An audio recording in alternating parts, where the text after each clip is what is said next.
okimanyi nti oyinza okutomerwa ekintu nga kirina okukujjawo before you see your vision come true, before you see your dream come true. So awo bwe kiba bwe kityo oddukira wa? Ani akutaasa?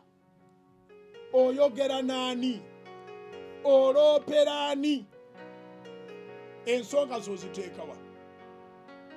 Ng'abasawo ab'ebuyindi bakugambye ebirala, ab'ettake bakugambye ebirala, abachina nabo bagambye ebyabwe, bano ab'e Nairobi bakugambye ebyabwe.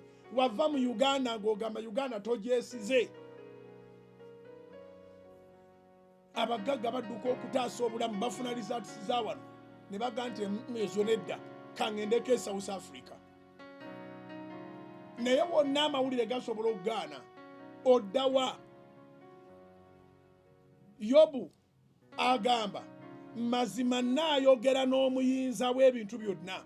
So kye tukola mu kusaba kuno n'okusiiba n'okwegayirira si kulaga ngoye, si lwakubanga obudde tulina bungi nnyo n'olwekyo twetaaga wabeerewo obwonoonekako.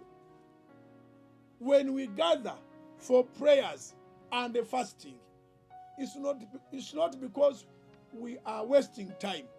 We are not time wasters.